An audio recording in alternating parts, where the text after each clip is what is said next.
Mesdames, Messieurs, bonjour. Très heureux de vous retrouver pour cette nouvelle émission Power Boost. Alors, dans cette émission, on va faire un focus sur 3 innovations pour le désherbage de la betterave, un secteur qui est en proie à beaucoup d'inquiétudes. Et puis aussi, vous allez découvrir une interview qui vous explique pourquoi le CIMA a décidé de décaler ses dates du mois de février au mois de novembre. Top départ pour cette nouvelle émission Power Boost.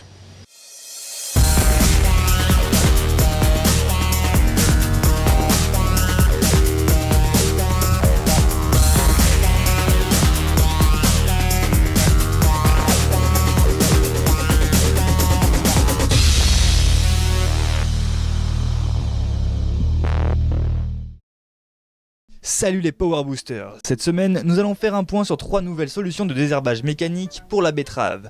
Nous en profiterons pour faire un point sur cette culture qui connaît malheureusement des temps difficiles. Ensuite, nous irons à la rencontre d'Isabelle Alfano et Frédéric Martin, respectivement directrice et présidente du CIMA, discuter du changement de date du salon. Mais avant cela, le retour des news. On vous le dit en avant-première, il va y avoir du lourd et un max d'innovation à découvrir sur les nouveaux tracteurs qui seront dévoilés lors de la prochaine édition de l'Agritechnica en novembre à Hanovre.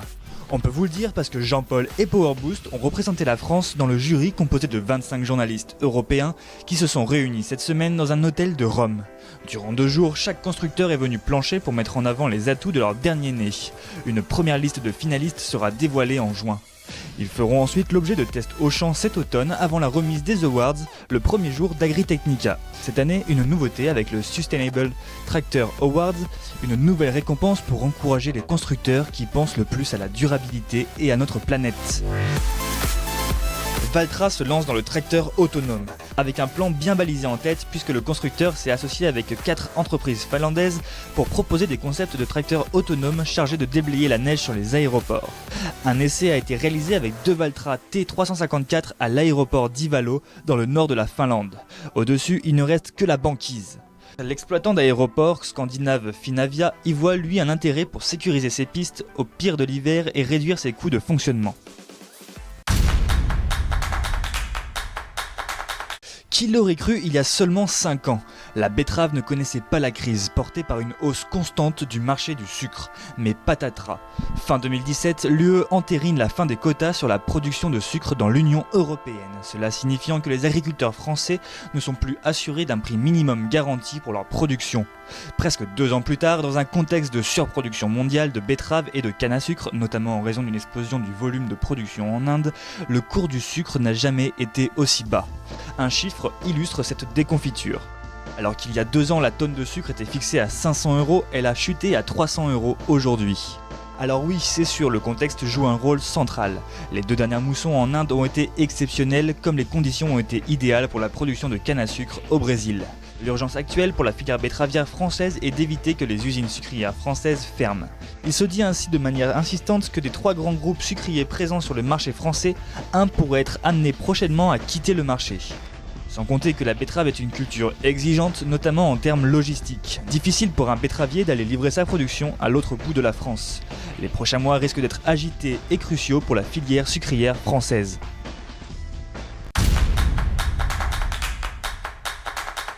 Il n'y a rien de plus bête qu'une RC-trille. Et pourtant, vous allez voir, l'automatisation fait de plus en plus son apparition dans ce secteur.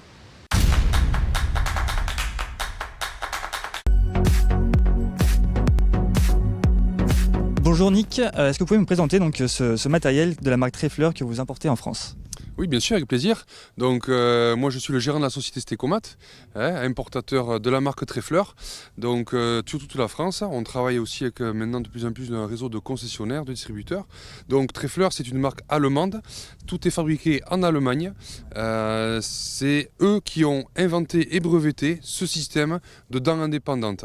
C'est-à-dire qu'on va pouvoir très précisément travailler sur toutes les cultures, précisément parce que les dents ont la même souplesse.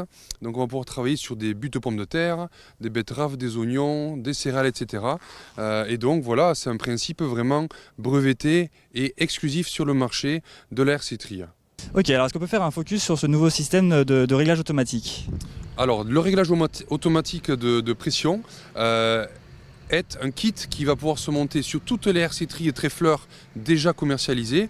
Et donc c'est un brevet Treffler également comme toutes les air citries déjà en fonction, sur le réglage indépendant des dents. On va régler en cabine la profondeur de travail que l'on souhaite. Donc on va ouvrir la machine, étalonner le point zéro et ensuite on va dire moi je veux que mes dents travaillent à 5 mm, 12 mm de profondeur et il y a donc deux dents témoins sur la machine qui vont régler et calculer en continu par rapport à la dureté du sol pour toujours que la air s'étrille puisse automatiquement se gérer et que la profondeur soit respectée automatiquement sur toute la parcelle.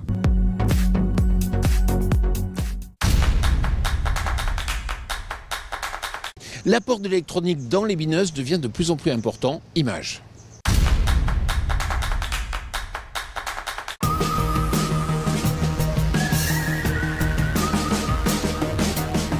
Donc bonjour Bastien Langlais, est-ce que vous pouvez me présenter donc cette machine Garford que vous distribuez en France? Donc aucun problème, donc la machine Garford Inro est une machine qui existe aujourd'hui depuis 10 ans. C'est une machine qui à l'origine était prévue pour biner de l'interrang et de l'interplan dans les salades. Et depuis quelques temps, la nouveauté c'est de la détourner non seulement dans de la betterave sucrière mais aussi dans de la lavande. On a ici une caméra qui va venir tout simplement analyser rang par rang, détecter chaque plante et en déterminer le centre théorique. De ce centre théorique-là, la caméra envoie une information à l'ordinateur qui lui envoie une information au rotor par des lignes de calcul pour ensuite déclencher la rotation du rotor. Si jamais la caméra ne détecte pas de plan, il n'y a aucun souci, le rotor ne tournera pas, comme ça l'interplan sera biné intégralement. Donc il existe différents types de rotors. On peut démarrer avec des petits rotors comme celui-ci sur des petites plantes avec un interplan minimum de 15 cm. Ou avec cet interplan-là, on aura donc une vitesse d'avancement d'environ 1,5-2 km/h si tout va bien. Il existe aussi d'autres rotors avec des jambes plus courbées et des lunes plus grandes pour aller en dessous de certaines cultures comme le chou à choucroute par exemple. Donc la machine elle est pilotée par guidage, donc avec 2 disques à épaulement qui eux en fait sont contrôlés par 2 vérins en opposition pour toujours avoir une précision parfaite. Pour le désherbage interrang, la machine est équipée de lames en slash à plat. On a la possibilité avec cette machine donc de biner de l'interrang et de l'interplan. La machine est disponible en montage avant et arrière, de 1 à 20 rangs, de simple guidage à quadruple guidage, pour un prix à partir de 80 000 €. La partie la plus chère ce sera surtout la spécificité guidage, d'autant plus que nous sommes les seuls à commercialiser cette caméra-là. Donc cette caméra-là est une caméra qui existe depuis 2000, après 4 ans de développement, qui est une caméra qui est utilisée que pour le binage. Elle ne fait que du binage. De plus, cette caméra-là est capable de déterminer la couleur. Donc comme on le voit ici sur les betteraves, on a une betterave qui est un peu verte, après on a une betterave qui est un peu blanchie, jaune. On va pouvoir être capable de déterminer la couleur et de faire un mix, notamment après avec d'autres bineuses, comme une bineuse seulement interrang dans de la grande culture, pouvoir varier sur des nuances de couleur jaune. Et aussi avec cette caméra-là, sur l'Inro, on pourra faire la différence entre une salade qui est rouge au milieu d'adventices verts. Je vous ai déjà parlé de cette technique qui consiste à appliquer des décharges électriques pour tuer les mauvaises herbes. Alors c'est possible, pourquoi? Parce qu'aujourd'hui l'outil peut imposer la vitesse d'avancée du tracteur et ainsi pouvoir appliquer la bonne décharge pour tuer la mauvaise herbe en fonction de son volume végétatif et des conditions d'application. Vous allez le voir sur le terrain.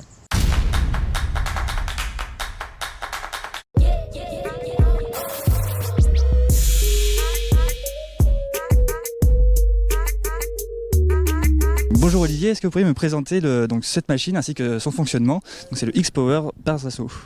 Alors notre société Zasso a développé un système de désherbage électrique avec un circuit électrique fermé, donc qui est basé sur l'énergie mécanique du tracteur via la prise de force qui est convertie en énergie électrique via une génératrice, puis un transformateur, plusieurs transformateurs qui envoient le courant haute tension sur l'applicateur à l'avant du tracteur. Ici on a une largeur de 3 mètres de travail. Donc avec 2 rangs de pôles positifs et 1 rang de pôles négatifs. On va toucher la surface foliaire de la plante. Le courant électrique va passer via la plante et on va récupérer le courant électrique résiduel via la bande négative. En comparaison avec un système de désherbage mécanique, quels sont les avantages de ce système? Donc ce système de désherbage électrique est un système systémique. On va détruire l'adventice ou la pomme de terre ou le couvert jusqu'à la racine. Et Par rapport à un désherbage mécanique, on ne va pas agiter le sol, donc on va déjà, si on s'inscrit dans de l'agriculture de conservation, voilà, on ne va pas remuer le sol, on va conserver toute notre microbiologie du sol, les vers de terre, etc. Et puis on ne va pas stimuler le stock de graines d'adventices qui reste au sol.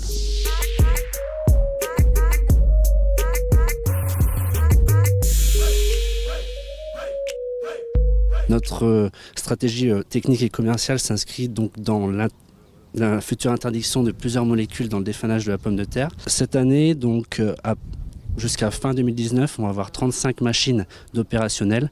Donc la fabrication se passe en Allemagne, dans notre centre de recherche et développement. Et au niveau de la commercialisation, c'est déjà en route donc en 2019 sur toute l'Europe. Et en 2020, on va avoir plus de machines mises sur le marché, donc à travers toute la France. Cela fait des années qu'on le dit, un CIMA au mois de février, c'est vraiment pas la bonne période parce que les investissements ne sont pas raisonnés en début d'année mais en fin d'année. Justement, le salon a décidé de décaler ses dates, ce qui a beaucoup énervé les Italiens. Bonjour Frédéric Martin. Bonjour Jean-Paul. Alors vous êtes président du CIMA, alors c'est vrai que vous les avez énervés les Italiens en positionnant votre salon, le CIMA, du mois de février au mois de novembre, juste en frontal en face des Italiens.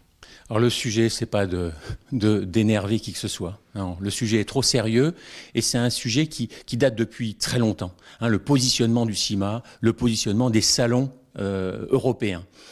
Le salon CIMA va fêter ses 100 ans en 2022. Et ce positionnement, ce sujet du positionnement de l'image, comme du positionnement de la date, c'est un sujet qui revient sans cesse depuis des années. Un serpent de mer. Les gens en parlent, les gens reposent des questions sur ce sujet-là. Donc, il a fallu à un moment prendre ses responsabilités et décider à la fois de revoir l'image, et Isabelle Alfano vous en parlera, et à la fois de revoir le positionnement de la date, en fait, de réfléchir sur la vraie date. Et ça, sur les dates, il y a clairement une attente des adhérents et une attente des agriculteurs. Le positionnement du cycle des affaires, les achats, ils se font plutôt en automne qu'en février. Et les exploitants agricoles, ils nous en ont parlé, ils sont revenus un certain nombre de fois en disant « mais le salon, il doit se tenir sur la date sur l'automne ». Oui, mais n'empêche, Isabelle Alfano, vous êtes directrice donc générale du salon. Alors, l'âge de guerre des terres, il va falloir être les meilleurs. Comment vous allez faire évoluer le salon CIMA ? Alors, encore une fois, le changement de date et l'ambition renouvelée du CIMA, puisqu'il s'agit de ça, pas seulement d'un changement de date, correspond vraiment à une attente exprimée par le marché, sur un marché français et sur un salon international qui sert un marché européen, voire mondial. Donc effectivement, nous accompagnons ce changement de date d'un changement qui correspond effectivement aux bientôt 100 ans du salon CIMA, qui va s'accompagner d'un changement d'identité également. Il était temps de renouveler l'image du salon pour entrer dans cette nouvelle ère. Donc nous avons dévoilé le nouveau logo du CIMA le 15 mai, sa nouvelle identité visuelle, ainsi qu'un positionnement qui va vraiment positionner le salon CIMA comme un apporteur de solutions. Nous allons, au-delà du machinisme, un apporteur de solutions pour tous les agriculteurs français et internationaux qui se déplacent au CIMA pour rencontrer nos exposants. Merci Isabelle. Merci Jean-Paul. Merci Frédéric. Merci Jean-Paul. Voilà, j'espère que cette émission Power Boost vous a plu. Vous êtes de plus en plus nombreux à nous regarder. Je vous en remercie, à la fois d'ailleurs sur la TNT, mais aussi sur YouTube. Alors n'hésitez pas à nous proposer des idées de reportages, voire même des vidéos. Vous pouvez nous les envoyer, on les regardera avec plaisir. Voilà, je vous souhaite une excellente semaine.